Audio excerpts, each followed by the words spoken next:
Welcome. You're listening to Sports Econ 101, the show where we discuss sports topics from a business perspective. I'm your host, Edward Brown, along with my co-hosts, Russell Jackman and Mike McDowd. At each commercial break, we're going to ask a sports trivia question. Today, we do have miscellaneous sports trivia. Hoping in the third segment to get the Little League World Series winning coach from Florida. Hopefully, he'll come on in the third segment, but he's not on yet. So when we come back, we're going to talk some football, a little bit of baseball, but the biggest story has got to be Joey Chestnut, 83 hot dogs in 10 minutes. What do you think, guys? Excuse me, he ate how many? 83 hot dogs in 10 minutes. The new world record. That's disgusting. First of all. I didn't see it. I just kind of looked at the highlights. How's his cholesterol levels? How's his blood pressure?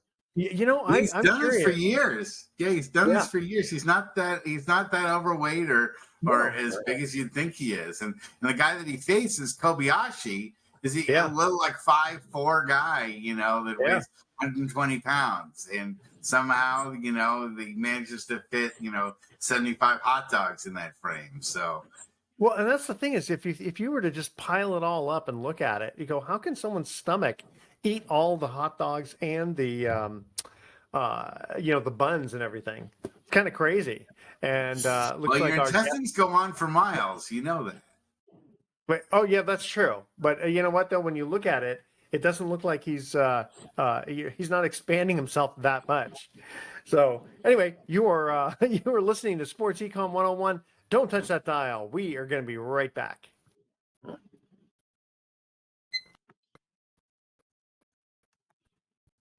Welcome back to Sports Econ 101. I'm Edward Brown, your host, along with Russell Jackman and Mike McDowd.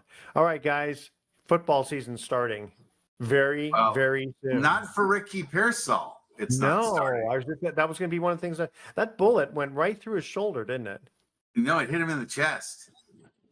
Well, true. It hit him in the chest, but it was a little bit more towards his shoulder because it went all the way through and it missed all the vital organs. Yeah, I mean that part was incredibly lucky. And you look at how fate works. The 49ers signing Brandon Ayuk just days before their only real alternative at wide receiver gets shot.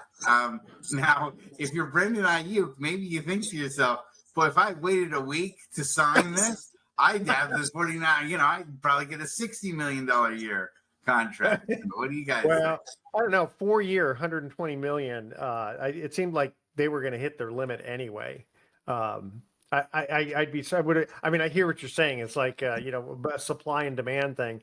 But if Ricky, they would just get another receiver somehow. They don't have anyone with his caliber on the roster, and they're betting a lot on Pearsall being a big part of their makeup for the next few years. But if they didn't have both Ayuk and Pearsall, then the 49ers, I think, would be, and Trent Williams. They still haven't signed him yet. They still haven't signed him.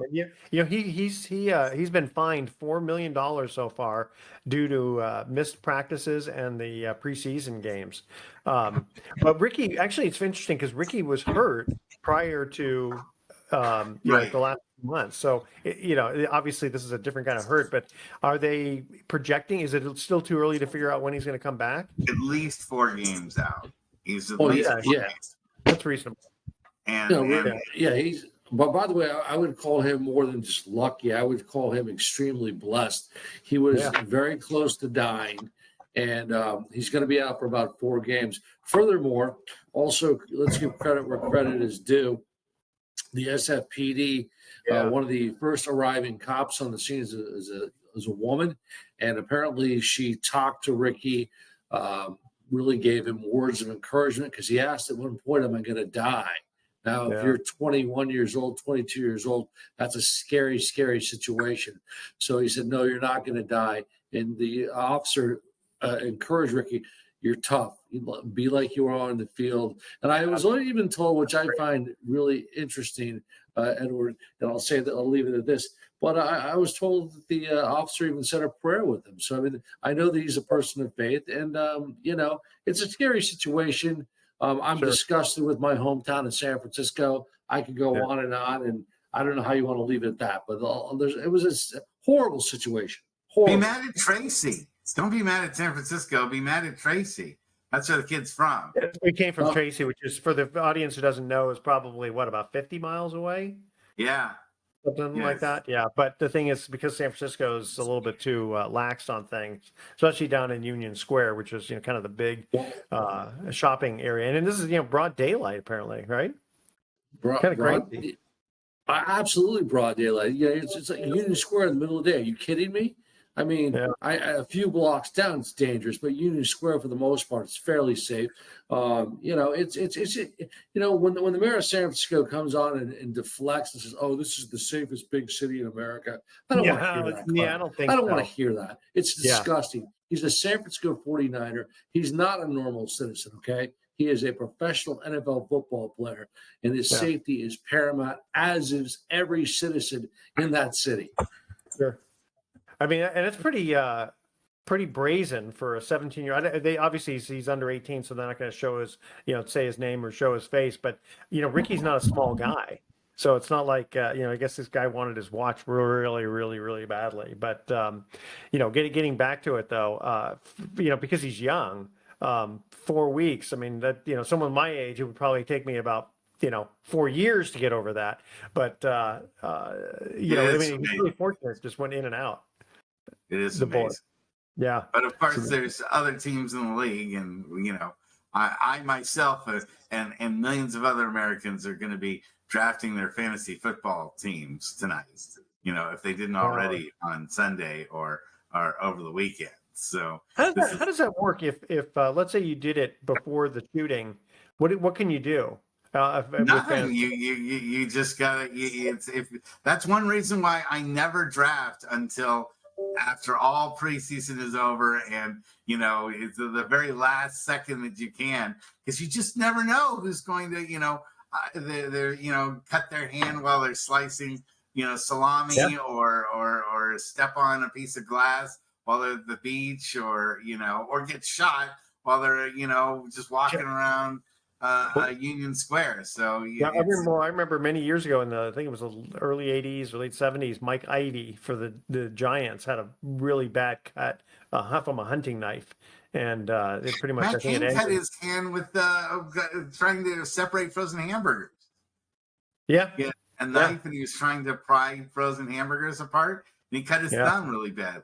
That's not as bad as the one baseball player, I forget his name, who got a video game thumb from playing Nintendo all night long, like when one of the Madden games came out, and he was playing all night long, and he couldn't play the next day because his thumb was sprayed.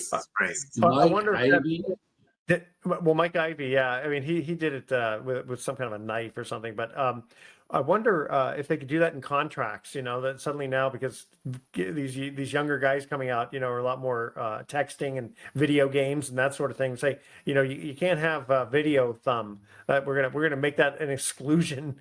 If you don't get paid if you get video thumb. It's Vinny Pasquanito. That was the guy. Yeah.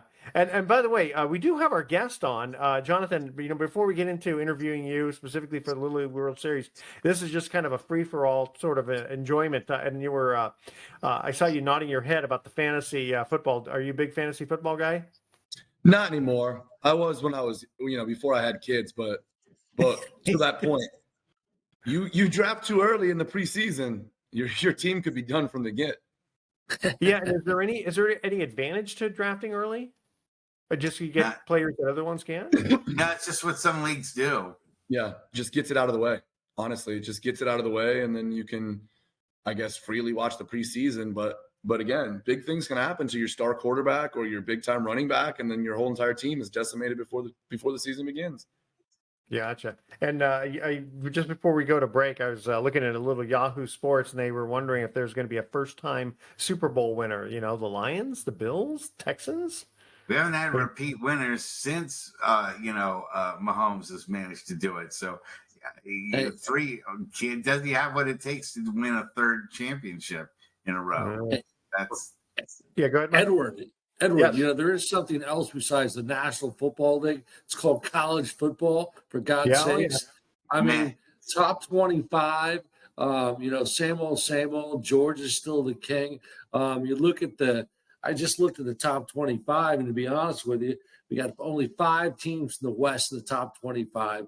I think Oregon is the highest rated team right now. But I'll tell you what, man, and I'm going to say this again. I'm going to repeat this. I tell you what, man. How about them freaking USC Trojans taking care of LSU? Are you kidding me? Well, finally, the old from the days of O.J. Simpson. Okay, hey guys. Okay, we're gonna cut to our first commercial trivia question here. This is miscellaneous trivia. Okay, how many Division I NCAA football teams can you name that doesn't end in S and does not have a color in their name? Come on. I know I've got 6 of them here. A couple of them are pretty too early hard for something like that. I know. Doesn't I was end going in to S? ask at the end, but the thing is, we only have 2 minutes at the end to do our outro, so I figured we'll do this one pretty quickly here. All right, that's our trivia question. How many Division I NCAA football teams can you name that doesn't end in an S and does not have a color in their name? All right, like can't have Stanford Cardinal because Cardinal's a color. All right, stay with us. You're listening to Sports Econ 101. Don't touch that dial. We are going to be right back.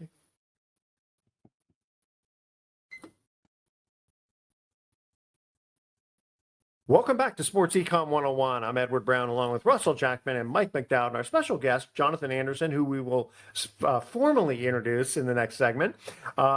Trivia question number 1. How many Division I NCAA football teams can you name that doesn't end in S and does not have a color in their name? All right, just start throwing names out, guys. Stanford. Anyone? Stanford. Okay, ready? Notre Dame's Fighting Irish. Okay, doesn't end in an S. University of Illinois Fighting Illini.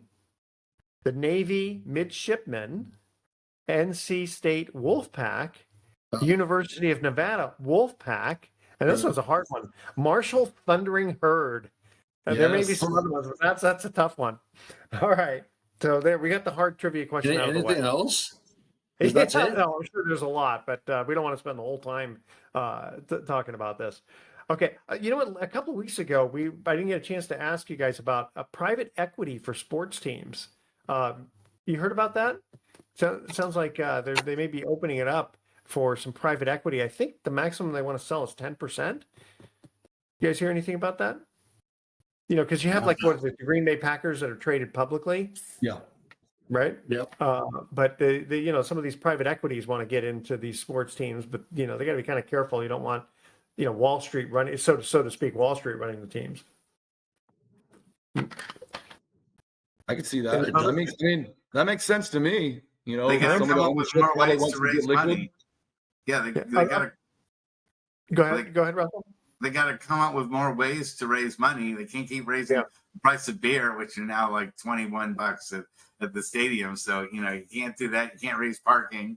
So, how else are you going to pay Trent Williams and the $60 million a year he's going to probably want to sign for whatever the guaranteed money with the NFL is, getting back to that is becoming really outrageous. I mean, Ayuk winds up with $75 million up front, and where do you get that money?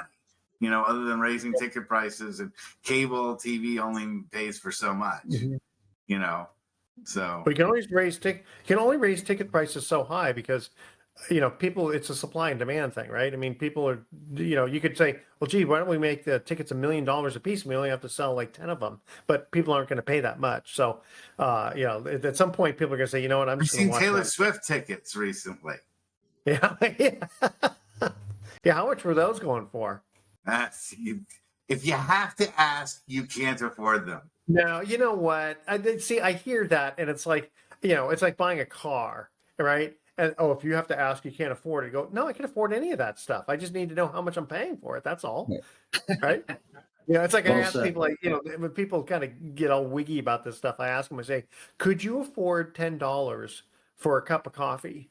Or, well, nowadays that's actually not too unreasonable. I asked that 30 years Yeah. ago. Okay, could you afford $100 for a cup of coffee? Yeah, sure. But would you spend $100 for a cup of coffee? I don't like coffee. What, you don't like coffee? No, so you can keep your hundred. I asked the wrong guy. It all depends on your return on investment, right? If you tell me it's a very good coffee, maybe I do it. Maybe I only do it once. Maybe I do it more than once. But if you're just going to tell me $100 for coffee, I might not do it. Yeah, wasn't there some kind of a drink that had like gold flakes in it? Like for like, and Gold I'm not talking about Slugger. the big Gold no, Slugger. no, no, no, Vegas? yeah, no, there's that, but I mean, there was another one that had like something really expensive in the drink itself, and it was like $200 for a shot of something. Just kind of ridiculous. All right, That's in Vegas, Edward. yeah, That's in Vegas had those drinks. Hey, by the way, I just got to say, my sister sends me a picture. She lives in the Bay Area in Danville, California. She goes, check this out. It was a picture of her smoothie yesterday on Sunday. Yeah. $14. $14 for a smoothie. Are you kidding me? Probably a whole meal. I don't know what the hell it was, but I'm not paying $14 for a healthy smoothie.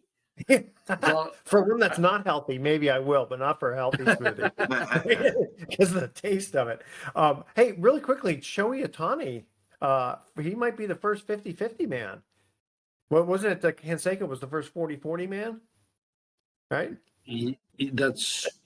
I mean, did you see what he stole 3 bases yesterday against the hated Arizona Diamondbacks in their 11-6 win? But this guy is he's a freak in nature. He's so special. He's a once in a lifetime player. I believe that. Do you guys believe that? Yeah, 100%. I wouldn't say once in a lifetime, but I'd say once in a couple of generations, sure. Well, but 50 I mean, stolen bases, 50 homers. Yeah, oh yeah, I mean that's pretty darn special. Yeah, I mean for a while, remember Bo Jackson was like, I mean, he still was him and Deion Sanders. I mean, there's definitely certain people who are just like they're really really special in their field. Well, those are athletes. I would call them once in a lifetime athletes. Ohtani might be a once in a lifetime baseball player with what he can do. Like you said, he's putting up power numbers. He can put up speed numbers, and then he's taking his year off from the mound, but he can throw from the mound. Yeah, I mean, even it's funny because you kind of have this sort of weird comparison with Babe Ruth because of the fact that he could he pitched, but then they took him out because he was such a good hitter they didn't want to have him pitch, for power and all that. So yeah, and that was 100 years ago, right? So, right. So, yeah, that's a lifetime. Right. Hey, didn't Deion Sanders and Jonathan probably does as well as anybody? We know he played football, we know he played baseball, but didn't he also run track for Florida State as well? Yeah, I would 100% say that he did, and I think Bo did too. Wherever he was he at Auburn? Auburn, yeah. How many 3-sport athletes are there anywhere? It's so rare, it's ridiculous. It's ridiculous. Yeah, they don't do it anymore. They don't let you. It's true. They don't let you. It's true. Because Deion, he was I think he was one of the last guys, but didn't he was like the fastest man in baseball. I don't know if I think he still has the record, doesn't he? I think he's the fastest man in football too. I don't know. Did his 40 get broken, Deion's? Deion's 40 time in the combine was something like crazy. I think it's like folklore. I don't know if they can say they needed a fish. Yeah. The only question now is, can the man coach? That's what everybody wants. There's some thoughts. He can motivate. I can tell you that he can motivate. I can tell you from last summer to this summer, I tried to watch a lot of Deion stuff because that man can speak to kids and get them to do a lot of things for him. How old is his son? No. Well, he's got two. He's got two. Okay. He's got one, I think, that's a senior in college or, going through his 5th year, whatever. And then he's got the quarterback son who's, I think he's going into his 3rd year now. That's Shakur. Is that his name? I believe so. Yeah. He's fabulous. But, yes, Deion is an incredible motivator. But the question is, how good is he in X's and O's? I mean, obviously he has his other coaches delegating authority, but the question is, yes, what kind of coach is he? X's and O's, not a motivator. That seems to be the knock on him right now. But I mean, but that doesn't have to. That might not have to be his job. If he's got the good OC and the good DC, then he's fine. That's true. Yeah. So still the buck stops with him, but you get people like, right? I mean, like I keep thinking about like the Warriors when they had Mark Jackson. Great basketball player, but for some reason just couldn't get his team to rally around him. No, he didn't have. And is he a good evaluator of talent? Like, I don't know who drafted those guys. Was he a part of that process? Did he have that job or what? Because you could say he was a part of creating that. Couldn't get him over the hump, but when I went to the introduction, I got invited to when they were introducing Mark Jackson as the coach back in, I think it was 2011, and so at the time the team wasn't very good, and so Jerry West was there, and so I kind of teased Jerry West about you better get your basketball shorts on because this team's going to need you. Of course, he was like 70 something years old at the time, but. You never know about another these one guys. of the great athletes that we lost this year, and we've had a terrible series of people that we've lost. Yeah. I'd love to do time while Edward, I'd love to do a show on Mark Jackson sometime because the way he was fired was so ridiculous and insane. I'm not going to talk about it right now, but believe me, there's far more to that story than anybody wants to talk about. The Warriors really did a bad job. It has to do with his faith. I'm going to leave it at that. Yeah. Well, then the Warriors did hire Kerr, and 4 championships later. So I don't think Mark Jackson would have accomplished that with the Warriors. Probably not. Probably not. Because you don't know. You don't know. You don't know. No, that's true. You had Curry. You had Curry, who was still battling his ankle problems, right? You didn't know what he was going to turn out to be. And Mark, I think Mark was telling you they're the best backcourt ever, and he was letting them fly. I know Kerr gave him more energy to just shoot wherever they wanted, but I don't know. Also, Curry was starting to come into his own. He's still really young in 2011. Hey, guys, we're going to cut to our next commercial break here. We're talking miscellaneous trivia. And when we come back, we're going to formally introduce Jonathan Anderson. Mike's going to introduce him. That'll be a fun interview. All right. Second trivia question. This is also a baseball one. What baseball player stole 123 bases, including 10 times stealing home, and had 13 inside the park home runs? So this one baseball player stole 123 bases in his career, including 10 stealing home 10 times, and had 13 inside the park home runs. All right, stay with us. You're listening to Sports Econ 101. Don't touch that dial. We're going to be right back.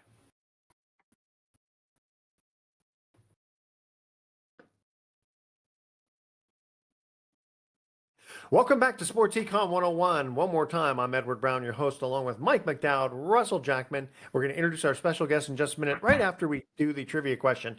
All right, what baseball player stole 123 bases, including 10 of them at home, and had 13 inside the park home runs? I know the answer, but I'm going to let you guys go. Okay, let's see. Do you guys know the answer? No. Let Jonathan Cricket. go for it. Jonathan, who was it? It's George Herman Ruth. George Herman Ruth. Yes, that is correct. Very good. Okay, and talking. This is my dad. My dad used to have all this stuff, man. He used to give it to me. Oh, okay. So Ruth had 10 inside the park home runs. Yeah, it was it was more the stealing of home. See, that's the one that gets you. You don't think he would steal home, but he did it a lot. Yeah. Oh, wow. Exactly. Yeah. The big man had some wheels. Okay. Yeah. Well, also, before he started hitting them out, I mean, he came right after that. Actually, he was just part of the last part of the dead ball era. So, babe, instead of it flying out, kind of flew around. All right. Mike, you want to introduce our guest, please? Yes. Without further ado, we want to welcome in the current 2024 Little League World Series champion, head coach, the skipper, the manager, whatever other titles he goes by. Let's say hello to Jonathan Anderson, the coach of the Lake Murray, Florida Little League World Champions. Coach, welcome to the show, coast to coast, border to border, and around the world with our American Forces Network. And I'll tell you what, Jonathan, this run that you had is a thing that dreams are made of. Is that not true? Oh yeah, 100%, 100%. So this is the first time that Florida has actually won it, right? Yes, it's the first time that Florida has won the Little League World Series. They've been to the championship, but they've lost it, I think, the last 8 times. Wow. Okay, Jonathan, you're in Lake Murray. I lived up in the Jacksonville area. I'm out of town today, but I got to tell you, out of all the great, incredible baseball players and teams in the Sunshine State, you become the very first. That is an insane, really, statistic. Lake Mary finally wins one for the Sunshine State. Come on. Right. I've said the same thing. It's insane to say that we're the first team from Florida to win the Little League World Series this long into it. I think they said it's 72 years it's been around. To say that we are the first team to do it, mind-boggling. I mean, Jason Varitek was on the doorstep. Yeah. Yeah, you must have. I'm thinking, because you watch these games time and time again. You're only seeing so many of them on TV. I mean, there's had to be something really special about your players this year. Yeah, I mean, we did it. We worked really, really hard, but you saw it. You guys got to see it. We played 8 games, so we had depths when it comes to the bullpen and the arms, and we had bats. We had kids that could hit top to bottom. Yeah, and in fact, didn't the last one go to extra innings? Yes. Yes. Yeah, that must have been so exciting. I mean, sorry, I bet you were more nervous than the kids.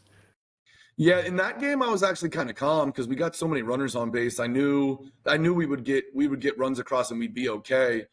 That Texas game, though, was a battle, and there was ups and downs. We took the lead, we lost the lead, we had to get it back. Yeah, and if I remember correctly, wasn't there something really kind of special at the end with it was Taipei, right? Who you beat? Yes, that is Taipei. Yeah. Yeah, and wasn't there some kind of special camaraderie between the teams? Yes. We if you guys watched, we won on a bunt. I as the coach, I feel like the first baseman was probably supposed to stay, and the ball went down the first base line, and the first baseman went for it. The pitcher grabs it and just throws it to first, and then there's nobody there. There's nobody there. Yeah. Right. So we kind of win, and we're celebrating for a second, and the second baseman's devastated. So I walk over there and give him a hug. I know DJ goes and gives somebody a hug. Taraj goes and gives somebody a hug. Landon, there was a handful of kids that just started hugging the Chinese Taipei, the Taiwanese kids, just saying, it was a great battle, and somebody had to lose, and it stinks, but you're still, a champion. You're a great player. Yeah, that's so sweet to see that kind of that great sportsmanship. You got to teach the adults that. It's a little hard, Right, Jonathan. I got to ask you that sense of sportsmanship that you just talked about. Yeah. I watched the video last night. And if you look at it, you probably, when you're actually going through it, do you know exactly? I mean, here this team is devastated, but you and your kids are giving them hugs and really displaying what the Little League spirit is all about. At least it should be. I mean, have you looked at that video and have you said, "Wow, we actually did that"? What great hearts do our kids have? Yeah. But to me, that's what we do all the time at Lake Mary. Like we do that, or I always do that. So my players see it is that's what you do. There's a winner and a loser, and it hurts, man, because these kids want to win. These kids want to be champions. They put a lot of pressure on themselves throughout the year. They think, doing this could get them to be an all-star, or a coach could win and become a coach on the all-star team and stuff like that. So there's a lot of pressure that all these kids and grown-ups put on themselves, and to not win hurts. It hurts anyone. But to win the ultimate game, the final game of Little League, my goodness. Now, how does it work? You get certain, was it by county, and you get the all-stars within the county become one team? Yeah, it's not as it's not as big as, not down here in Florida. Counties are huge, so it's not county. Okay. It's boundaries. So like I think we're consisted of maybe it's 4 cities. It's like Lake Mary, Sanford, Longwood, and I guess you would say like Wekiva, something like that. But yeah, it's certain boundaries that you have. There's roads or rivers or lakes that start to create. The team get like who picks is it the all-stars? I mean, you pick because your team can only have so many players. So Yes. how does that work? So we had our majors division, which is 10 to 12 years old, that had 6 teams in it, 6 teams of 12. So there's about 72 kids that you would say would be eligible for all-stars. And then you play out the season, and we have a board of directors that's about 20 people, 21 people, and and they get a vote. They all get to vote for what they believe would be the best 9 players in the league. So you need to come out. You have to watch the games. Now we do have Game Changer. We video stream the games. So if they can't make games, they can watch. But that's what it is. And then every coach. So we have 6 teams. There's a manager of each team, and then there's 2 assistant coaches. So then there's 18 coaches. They get to vote for their top 9. We tally up all the votes. The top 9 players automatically make the team. And then the head coach, who gets nominated by the president, which happened to be me, he gets to finish off the team with the final 3 players. Or, Little League, they let you roster up to 14, but with continuous batting order, you don't want to carry 14. Yeah. That would take forever to get back to the top. And so how did you become the head coach? I was the president of the league. I nominated myself, but I also I do end up winning the spring season like a lot. Luckily, maybe Chase is on my team, that might help. JJ Feliciano was on my team this year, that helped, and Luis Callo. So I had 3 very good players that were already on my team, so it helped me win the spring. But I think coming in with Chase and JJ, 2 very good gloves in middle infielders. JJ's got a good arm. You're before a draft starts, you have a team that's better than most. Gotcha. Jonathan, an important question, if I may ask. And tell me I'm wrong, but by the way, our guest is Jonathan Anderson, the winning manager of the Lake Mary, Florida Little League World Champions. I'm sure you love to hear that all the time. But Jonathan, is it not true that you guys were very close to going to the title game last year? And did you also have 4 returning all-stars on this team? So not only did you have it, I mean, you had experience, and then you had experience. You can't beat that. Right. So we were in the Southeast Regional Championship game, and we played Nolensville. We were undefeated going into that game. Nolensville came out of the losers bracket like we did in the Little League World Series. So yes, we played Nolensville in the championship game last year of the Southeast Regional to go to Williamsport. And my son made the last out. He went down looking. But how many returning players did you have? Did you have returning players come out to the 4. This team? You were right with the 4. You had Chase Anderson, JJ Feliciano, Landon Bono, and Jacob Bebo. How many returning players for this next year? Because you got to be the defending champs. 2. You have Christopher Chikadroff and DJ Miesis. So 2 very good players. 2 very good players. And you have those kids that didn't make the team that were on the cusp. They're going to be, they're working and they're going to be ready. So the plan is right. You at least got to make it back to Williamsport. Let's see what happens. There was a lot of lucky breaks. So repeating is going to be incredibly hard, but you at least want to get back to Williamsport. Who's done that? Who's ever repeated besides Taiwan? Yeah, I would say I don't know what leagues, right? There's a lot of repeating in there. There's a lot of Taiwan. Yeah. I think Hawaii's won a lot. There's just windows. You see, if you look on the board, there's windows of teams or countries that just continuously win. Yeah, for when I was younger, Hawaii, I don't even think they had a team. But that sounded like in the last 15 years or something, they really came on strong. I remember Long Beach had a good, usually California teams got a pretty good one too. Right. And you have strong regions. You have the Southeast that's usually really good, the Southwest that's usually really good, and the West. Those 3 teams get a lot of sunshine. They can play baseball all year round. They have a little bit, they have some advantages. And you didn't have any controversies this year, did you?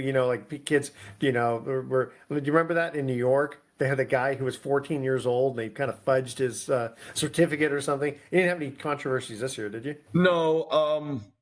I think the system of verifying where you're from changed when Danny Almonte did what he did.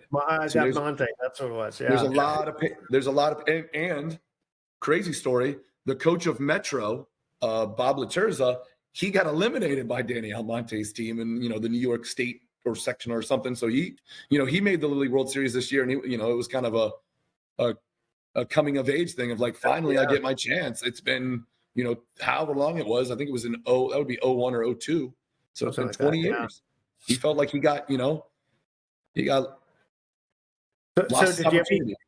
So do you have any aspirations of getting to the next level? I've got two more sons. I've got a 10-year-old son and a newly 9-year-old son, just turned 9 today. So I still want to coach them.